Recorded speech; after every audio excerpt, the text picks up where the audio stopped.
जो काही लो प्रेशरचा पट्टा होता तो आता महाराष्ट्राच्या दिशेने येतोय। त्यामुळे याच तारखेवरती जी आपण भर ठेवली होती की बऱ्याच शेतकऱ्यांना चिंता करू नका आणि त्याच चिंतेचं निरासन करणारी ही तारीख आहे। सकाळपासून ते संध्याकाळपर्यंत खानदेश विदर्भ पाऊस उघडणारच नाहीये।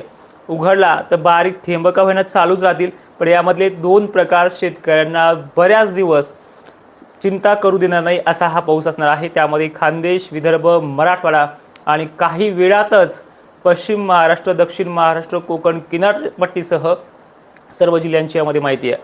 आणि जो लातूर पाऊस पडत नाही अमुक नाही तमुक नाही 2-3 दिवस त्यांच्या भागात खूप चांगला झालाय, आता फक्त थोडे मोजके भाग राहिलेत, हे सुद्धा आज दिवसभराच्या पावसानं चांगलेच सुखावले जाणार आहे। त्यामुळे ज्यावेळेस तुम्ही कमेंट करताय माझ्या कमेंट बॉक्समध्ये त्यावेळेस दिलेल्या तारखेपर्यंत धीर धरत चला जा।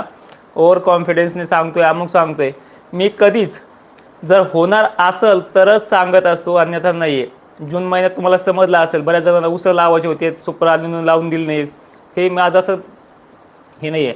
आणि ज्यावेळेस मी माझे अंदाज सांगताना रोखठोक सांगतो तुम्हाला ते ठोकताळे वाटतात, तसं वाटून देऊ नका, तसा पराक्रम पुढे आहे। बघूयात आपण एक एक जिल्हे नंतर ह्या गोष्टीवर बोलूयात। जळगाव धुळे नंदुरबार शहादा आणि छत्रपती संभाजीनगर 100% व्याप्ती चांगल्या पावसापासून ते वाहुणी पावसापर्यंत अनेक गावाचे आहेत 30 ते 35% तिथे चांदणभरीपर्यंत दिवस मावळेपर्यंत मजल मारेल। पण चांगला म्हणजे जो पाहिजे त्यांना तो पाऊस आज येतोय तिथे भागामध्ये। सेम कंडिशन भोकरदन जाफराबाद जळगाव धुळे नंदुरबार शहादा बुलढाणा जिल्हा वाशिम अकोला अमरावती नागपूर यवतमाळ चंद्रपूर गोंदिया भंडारा एका माळीतले मणी असल्यासारखे हे जिल्हे आहेत, यांना आज ती प्रणाली होणार आहे। त्याचबरोबर नांदेड आणि जालन्यामध्ये सुद्धा मराठवाड्यात आज दिवसभर कामं चालणार नाहीत। तो भाग मग खानदेशचा बी सर्वत्र आहे, मराठवाड्याचाही सर्वत्र आहे। आज दक्षिण महाराष्ट्र काय जो सोलापूर दुष्काळ दुष्काळ दुष्काळ करतोय, याच सोलापूरला याच सांगलीला त्यांना मी त्या दिवशी पण सांगितले की 30 तारीख पूर्ण होऊ द्या, मग तुम्ही कमेंट टाकत चला, पण नाही ऐकलं। आज तुमच्या भागात अनेक ठिकाणी सकाळपासून पाऊस चालू आहे आणि हाच पाऊस पुढे पुढे चालून कसा जोर धरतो हे तुमच्या लक्षात येईल। तो भाग पंढरपूरचा सुद्धा आहे, सोलापूर सांगली कोल्हापूरचा सुद्धा आहे।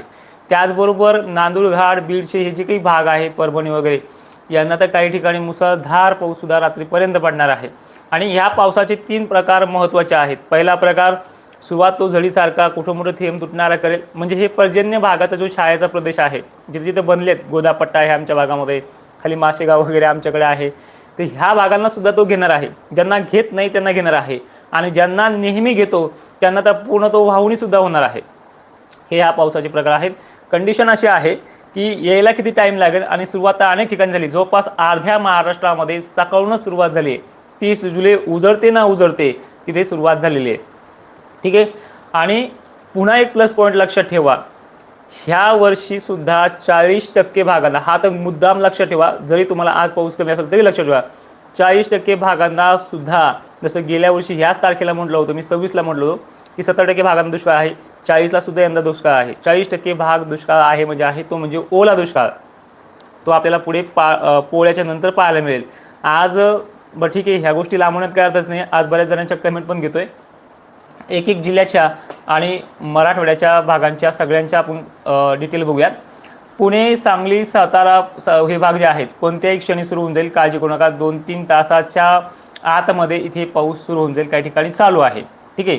फक्त तुमच्या गावात नाही पडला म्हणजे तो चालू नाही म्हणतात, पडेल तो सुद्धा 3 वाजेच्या आतमध्ये 2 वाजेच्या आतमध्ये। पण कामे सुद्धा मराठवाडा खानदेश पश्चिम महाराष्ट्रात चालणारच नाही, शेतीचे कामं आज फवारणी वगैरे काहीच नाही आहे।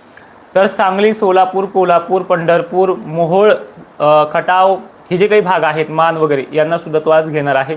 कोल्हापूरच्या देखील भागाला चांगला आहे। अहिल्यानगरचा तर आज कटकटच मिटून जाईल। अहिल्यानगरची जी काही नेवासा पट्ट्या आहेत, सरळ कासारा पट्ट्या आहेत, शिरूर कासारा आहेत, खाली कळाष्टी आहे, गेवराई आहे, शहागड आहे, पात्रवाडा आहे, अंबड आहे, हे जे काही भाग आहेत यांचे सुद्धा बऱ्याच जागा कमी जास्त आहे ना, हे सुद्धा आज संध्याकाळपर्यंत कटकट मिटून जाईल। कारण की निसर्ग आहे, मी दुपारून जरी म्हणलो तो 2 तास घेऊन मागेल, पण ते आज व्याप्तीच 90 ते 95% आहे। अख्ख्या महाराष्ट्रात राहिला तर 5% भाग राहील, पण तो सुद्धा घेतलेला आहे म्हणून तो राहू शकतो, ठीक आहे। अहिल्यानगर नाशिक छत्रपती संभाजीनगर मालेगाव धुळे नंदुरबार शहादा यांना रिपीट एक झटका गेला की परत झटका, आणि वारं सुद्धा सोबतच राहणार आहे। जसं जसं वाऱ्या जोर वाढेल ना मित्रांनो याच्यामध्ये, तसा तसा पावसाचाही जोर वाढेल, म्हणजे हे उलट कनेक्शन आहे। काल वारं सुटलं की आभाळ पळत जाईल, परवा ती तेच होत जाईल, काही ठिकाणी मुसळधार धारू वगैरे भागामध्ये झालाय. आज वारं जितकं जास्त सुटन तितका पाऊस जास्त सुटणार आहे. म्हणजे हे लो प्रेशर पूर्णपणे महाराष्ट्राच्या दिशेने आलेलं आहे आणि सकाळपासून नांदेड, लातूर, सोलापूरचा जो काही सीमालगतचा भाग आहे आणि अर्ध्यामध्ये आलेले जे काही तालुके आहेत ते पूर्णपणे घेत आहे. पिटी घाट सुद्धा आहे, मुळे सर तुमच्या भागात सुद्धा आहे. आज पालम सुद्धा चांगला असणार आहे दादा, 2 दिवसापासून कमी आहे म्हणतात, पण मस्त पाऊस पडणार आहे पालमला सुद्धा. मग विषय राहिलाय परभणी जिल्ह्याचा, बीडचा वगैरे. पाण्याचं जे काही प्रमाण आहे विहिरीला वाढायचं असे काही भाग आहे तिथे चालू झालेले आहेत. अजून तुम्हाला व्हिडिओ येतील आणि बरेचसे शेतकऱ्यांचा माल पडतो. गेल्या वर्षी सारखाच माल चांगला आहे, उशिरा पेरून सुद्धा बरेच शेतकरी आहे आणि काही ठिकाणी पेरणं राहिलं होतं किंवा मागून पेरलेले त्यांनी सुद्धा काळजी करू नका. तुम्ही मागचे पेरणारे सक्सेस राहणार यंदा. आणि हे लोक जे आहेत लवकर पेरणारे, जास्त माल वाढणारे, तुम्ही चिंता करू नका, त्यांची समज काढण्यासाठी बोलत नाही आहे. पण पाऊस परतीचा जो आहे हा थोडा सडवणारा आहे, नासवणारा आहे, हे तुम्हाला येणाऱ्या काळात कळेल. आणि त्यामुळे यांना तोपर्यंत शेंगा वगैरे लागत नाही तोपर्यंत हे वाचले जातील आणि त्या झटक्यामध्ये सापडले जाणार आहेत. हे तुम्हाला येणाऱ्या काळात कळेल. आणि हे मी अगोदर का सांगतोय, कारण की माझं रोख आणि ठोक मत राहतं, हे तुम्हाला माहिती आहे. बघा मराठवाडा आज सर्वदूर आहे, कारण की एक तालुक्याची नावं घ्यायची गरज पडणार नाही. चंद्रपूर सुद्धा आज काही ठिकाणी नदी नाले वाहू शकतात. परभणीमध्ये सुद्धा ती परिस्थिती आहे काही ठिकाणची. सेलू वगैरे भागातही 1-2 ठिकाणी आहे. जालन्यातही काही भागांमध्ये आहे. लातूरमध्ये सुद्धा वळणं भरतील काही ठिकाणी आणि भरले सुद्धा बरं का. काल 1-2 10-15 व्हिडिओ आले मला, बऱ्याच तालुक्यातले आले.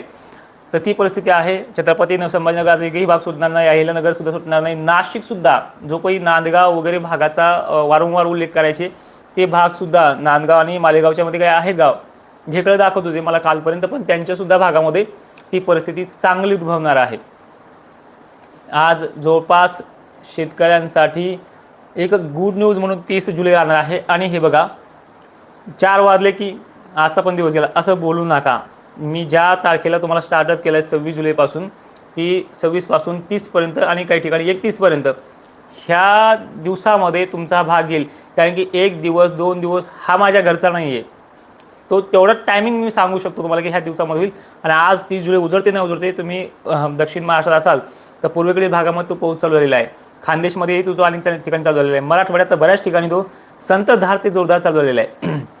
त्यामुळे काळजी करू नका. फक्त एवढंच आव्हान असेल, माहिती सर्व शेतकऱ्यांना पाठवत चला. जर सपोर्ट करण्याची इच्छा असेल तर सपोर्ट करत चला. आणि मला एक विचारायचं आहे तुम्हाला की दुष्काळाच्या बातम्या जर कुठे दिसल्या की त्याची क्लिप मला आवर्जून पाठवजा. कारण की सुपर अनिनो आणि 1972च्या दुष्काळामध्ये एवढ्या नद्यांना जोपास पश्चिम महाराष्ट्राच्या पूर आला होता का, हा शासकीय यंत्रणेला आणि ह्या आताच्या बांडगुळांना ही माझा रोखठोक सवाल असणार आहे. ठीक आहे, तर चालतोय. अजून अंघोळ पण राहिलेली आहे. खानदेश, विदर्भ आणि मराठवाड्यात सर्वदूर सर्वत्र पावसाची व्याप्ती पूर्ण होणार आहे. काही ना सकाळपासून, काही ना दुपारनंतर, काही ना संध्याकाळी. हे सगळे भाग आहेत. पाचोऱ्याला सुद्धा आहे दादा. सगळ्या भागामध्ये आज पाणी, काळजी करू नका. आणि हे जे लो प्रेशर आहे हे आज मराठवाड्यामध्ये येऊन ठेपले आहे. 31 तारखेला सुद्धा उद्याची जर आपण अपडेट बघितली तर सुद्धा आहे. आणि विशेष करून याचा सर्वाधिक जास्त जोर जो असणार आहे ना, तो चंद्रपूर, गोंदिया, अकोला, अमरावती, नांदेड आणि मराठवाडा विदर्भात जास्त असणार आहे. इथे काही ठिकाणी नदी नाले सुद्धा वाहू शकतात. जे विहिरीच्या पाण्याचा प्रश्न आपण बोललो होतो, आंबडपर्यंत याची मजल तर खूपच जास्त आहे. शहागड, आंबड, लातूर सुद्धा. लातूरला पेरणं व्हायला ओळ नव्हती. आता अशी परिस्थिती होणार आहे लातूरच्या काही भागांची की त्या भागांमध्ये वापसा होऊन देणार नाही हा 2-3 दिवस, अशी होणार आहे. त्यामुळे मराठवाडा आणि विदर्भ तर टार्गेट नंबर 1ला ह्या मान्सूनच्या आहे. पण त्याचबरोबर दिलासा आणि चांगल्या पद्धतीचा पाणी जो आहे तो खानदेश आणि दक्षिण महाराष्ट्राच्या भागाला सुद्धा आहे. सोलापूरसारख्या, पंढरपूरसारख्या भागाची चिंता मिटून जाईल. काळजी करू नका. एक थोडासा का होण्याचा विश्वास असेल तर ठेवत चला. जय शिवराय, धन्यवाद. आणि जे नवीन आले त्यांनी हा व्हिडिओ पुन्हा बघा.